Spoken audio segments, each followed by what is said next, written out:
జిల్లాల కుదింపు కుట్రలతో నిరుద్యోగులను మరోసారి ధోకా చేసేందుకు రేవంత్ రెడ్డి ప్లాన్ వేశాడు.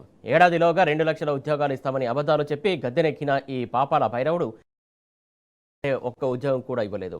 పైగా జాబ్ క్యాలెండర్ ఏదని అడిగిన పాపానికి నిరుద్యోగుల మీద ఖాకీలను ప్రయోగించి లాఠీ చార్జీలు చేయిస్తున్నాడు. అక్రమ కేసులు బనాయించి వేధిస్తున్నాడు. ఆయన జంజీ తరహాలో నిరుద్యోగులు మెరుగుదనాలు చేస్తూనే ఉన్నారు. రేవంత్ సర్కారు అసమర్థతను నడి రోడ్డులో జనం ముందు నిలదీస్తున్నారు. జవాబు చెప్పే ముఖం లేక రేవంత్ రెడ్డి మరో కుతంత్రానికి తెరలేపాడు.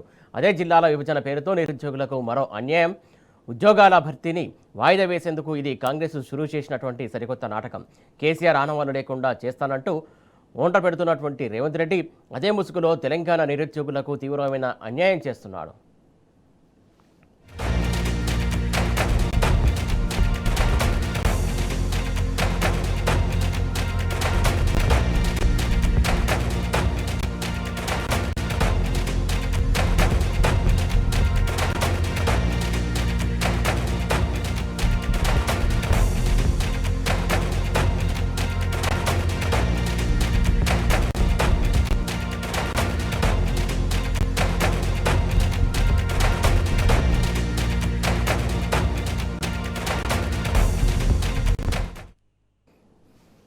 గుంపు మేస్త్రికి పాలన అప్పగిస్తే తెలంగాణలో కంపు చేస్తున్నాడు. పాలన చేతగాక పనికి మారిన పంచాయతీలు పెట్టే చీప్ ట్రిక్స్ ప్లే చేస్తున్నాడు.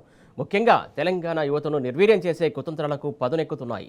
ఇప్పటికే ప్రభుత్వ ఉద్యోగుల ఇవ్వాలేమని అసెంబ్లీలో ప్రకటించినటువంటి రేవంత్ సర్కారు తమ అసమర్థతను సిగ్గు లేకుండా ఒప్పుకుంది. ఇదెక్కడి అన్యాయమని నిరుద్యోగులు నిలదీస్తే అసలు ఉద్యోగాల మాటే రాకుండా చేసేందుకు జిల్లాల కుదింపు పంచాయతీని ముంగటేసుకున్నది రేవంత్ సర్కారు. ఇప్పుడు జిల్లాల కుదింపు పేరుతో ప్రభుత్వ నోటిఫికేషన్లు లేవని పరోక్షంగా సంకేతాలు ఇచ్చింది. అందుకే ముందస్తుగా ఉద్యోగుల వయో పరిమితి 64కు పెంచింది. బడ్జెట్ తగ్గించుకునేందుకే అని బొంకుతున్న జిల్లాల కుదింపులో అసలు మతలబు వేరే ఉంది. ప్రభుత్వ ఉద్యోగుల సంఖ్యలో కోత పెట్టడమే హెడెన్ ఎజెండా. ఇప్పటికీ ఉన్న ఉద్యోగులే ఎక్కువ ఉన్నారు. వారి సర్దుబాటు సవాలుగా మారిందని నాటకాలాడుతున్నారు. ఇకపై ప్రభుత్వ శాఖల్లో డిమోషన్లే తప్ప ప్రమోషన్లు ఉండవు. ఇక కొత్త ఉద్యోగాల సంగతి దేవుడెరుగు. ఉన్న ఉద్యోగుల భవిష్యత్తు కూడా ప్రశ్నార్థకం కానుందన్నమాట.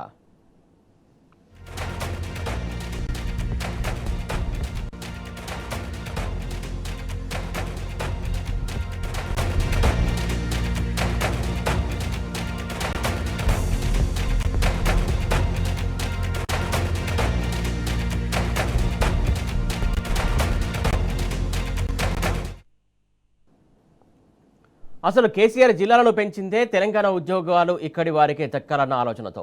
జోనల్ వ్యవస్థతో స్థానికులకే ఉద్యోగ హక్కులు దక్కేలా చేశారు. అంటే మా ఉద్యోగాలు మాకేనన్న తెలంగాణ బిడ్డల ఆకాంక్షను కేసీఆర్ సాకారం చేశారు. ఇది జీర్ణించుకోలేని సమైక్య కుట్రదారులకు ప్రతినిధిగా నేడు రేవంత్ రెడ్డి జిల్లాల కుదింపు కుట్రలకు పాల్పడుతున్నాడు.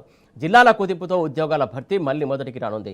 జోనల్ వ్యవస్థకు మార్పులంటే మళ్లీ కేంద్రం, రాష్ట్రపతి ఆమోదం అవసరం. అంటే ఇప్పుడు జిల్లాలను కుదించి వాటికి కేంద్రం, రాష్ట్రపతి ఆమోదం లభించేదాకా ఉద్యోగాల భర్తీ లేనట్టే లెక్క. అంటే ఈ దఫా కాంగ్రెస్ పాలన ఒడిసేదాకా no job calendar, no job అంటున్నమాట. ఎంత మోసం, ఎంత దగ. నిరుద్యోగులను నిట్టనిలువునా మోసం చేసే కాంగ్రెస్ దుష్టపన్నానా ఇది.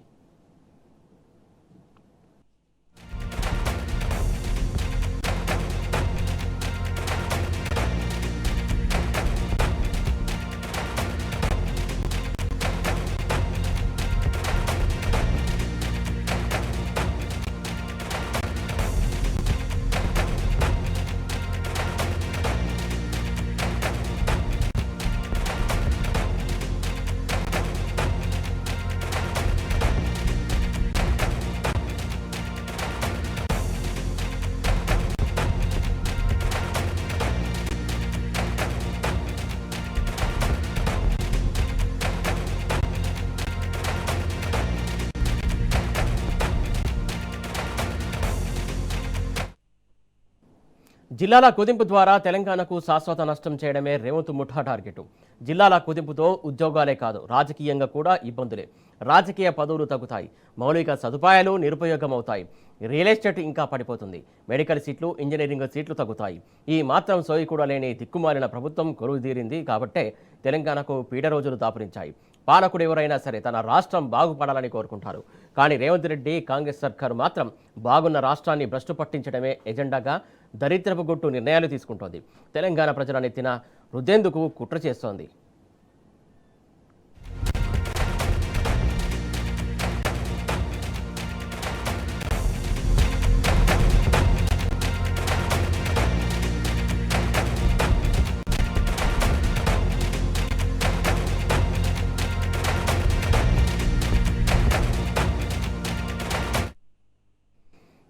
జిల్లాల కుదింపు వెనుక రేవంత్ సర్కారు అసలు కుట్ర ఏంటో తెలుసా?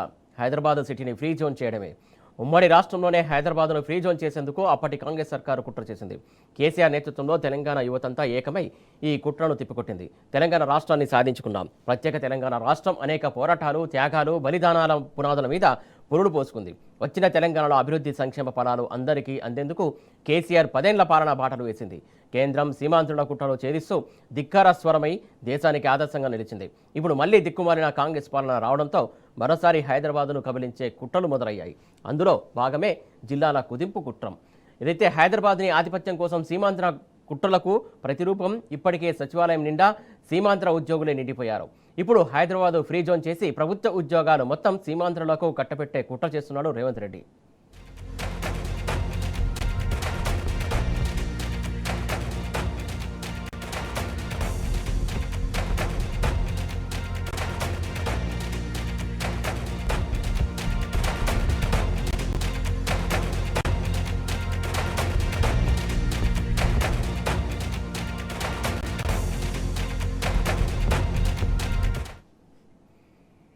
హైదరాబాద్ను ఫ్రీ జోన్ చేయాలన్న కాంగ్రెస్ కుట్రలు తెలంగాణ సమాజం అంతా తిప్పికొట్టాల్సిందే. లేదంటే మన రాష్ట్ర ఉద్యోగాల్లో పక్క రాష్ట్రపోడు పెత్తనం చేస్తుంటే మనం దిక్కులు చూడాల్సిన దుస్థితి తప్పదు. ఇప్పటికే నీళ్ల దోపిడీ జరుగుతున్నది. తెలంగాణకు ద్రోహం చేస్తూ చంద్రబాబు జలదోపిడికి రేవంత్ బాటలు వేస్తున్నాడు. నిధులు హస్తినకు తరలిపోతున్నాయి. రేపు హైదరాబాద్ను ఫ్రీ జోన్ చేస్తే ఉద్యోగాలు కూడా సీమాంధ్రకు తరలిపోయే ప్రమాదం ఉంది. ఏ మరుపాటుతో కాకుండా అప్రమత్తంగా ఉంటూ రాష్ట్రాన్ని, ఉద్యోగాలను కాపాడుకోవాల్సిన తరుణం ఆసన్నమైంది.